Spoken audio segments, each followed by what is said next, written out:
The UK government is coming for your cash ISA. Yes, apparently your savings are just too comfortable sitting there earning a safe little return. And Rachel Reeves has decided it's time to spice things up. Because clearly, what everyone needs is more financial anxiety. Reports say that the cash ISA limit could be slashed from $20,000 a year down to just $5,000. That's the first time this allowance has ever been reduced since ISAs launched back in 1999. By the end of this video, you will know exactly what all this means and importantly, what you can do about it. Section 1, the news explains simply. So what does this actually mean for you and me?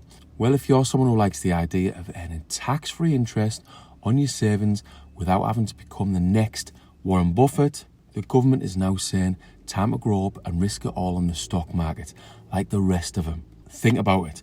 A cash ISA has always been a safe haven for people who don't want to gamble their life savings, people who are risk averse, who don't understand the stock market and don't really want to, and just want their money to quietly grow without the HMRC taking 20-45% cut every time it earns a couple of quid.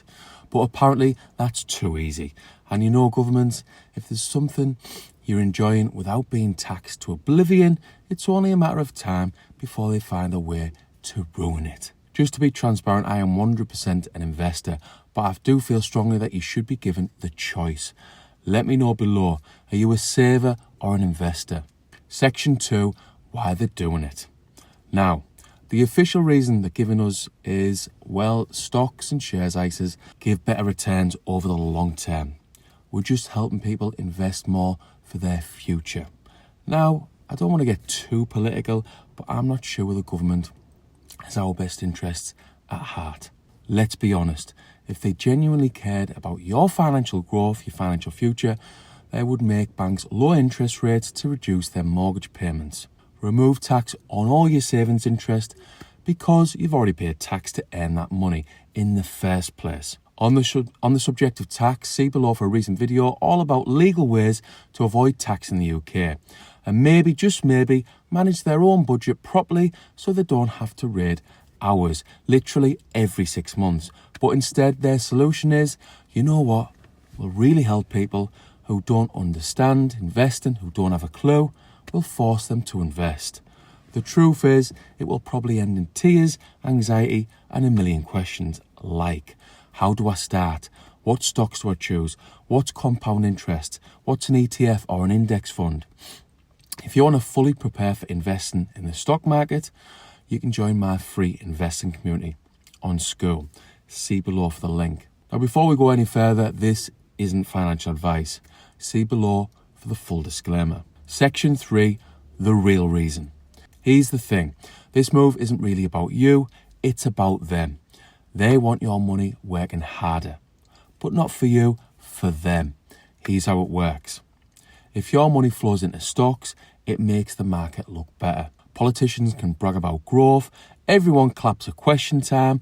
If your money flows into bonds, it helps them fund the 3.2 trillion debt they've racked up, buying dodgy PPE contracts, failed IT systems, and whatever else to spend the money on. Because here's the brutal truth. When you buy government bonds, they get cheaper borrowing. The system works for them. And the best bit, you're the lender. Congratulations. You've become a government creditor with none of the power and all the risk. Section 4, what you can do. So what can you actually do to protect yourself if this does go ahead? Option 1, max out your cash ISA now, if possible. Think of it like downing your last pint before dry January begins. Enjoy it while it lasts. Lock in your 20,000 tax-free allowance while you can and keep that pot safe from HMRC's grubby little hands. Depending on when you watch this video, it might be too late. Option 2, premium bonds. Now, I love premium bonds for their tax-free status, but let's be honest, they're basically a national lottery with better branding. You might win £1 million, but your odds are tiny. Most people earn an average 3.6% return, which is below inflation.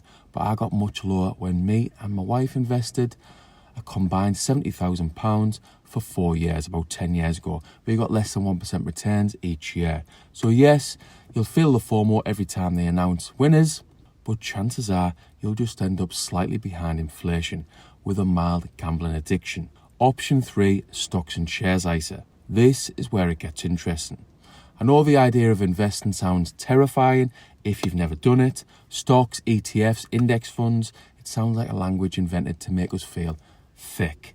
But the reality is, with inflation chewing through your cash every year, like a Labrador with your favourite trainers, investing might be the only way to stay ahead. And it doesn't have to be complicated.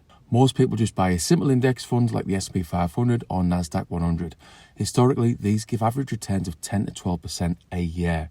Over the long term, they outperform cash savings every single time. If you want to learn everything you need to know about stocks and shares ISAs, see below for a recent video. So no, you don't need to day trade Tesla options at 3 a.m. in your pajamas. You just need to invest consistently and leave it alone. Section 5, Bitcoin. Or you could go full on risk and put it all into Bitcoin. Look, Bitcoin has a fixed supply. No government can print more just because they fancy a new railway line that never gets finished. It's decentralized, it's scarce, and over the past decades, its average returns of around 80% per year. Yes, it's volatile, but so is the current political situation. At least with Bitcoin, you know why it's moving. Now, because of historical data and because of experts like Cathie Wood and Raoul Pal, I believe you could get 50% on average by investing in a Bitcoin over the next 10 years. Just my opinion. Many experts believe the price for one Bitcoin will hit $1 million within 10 years.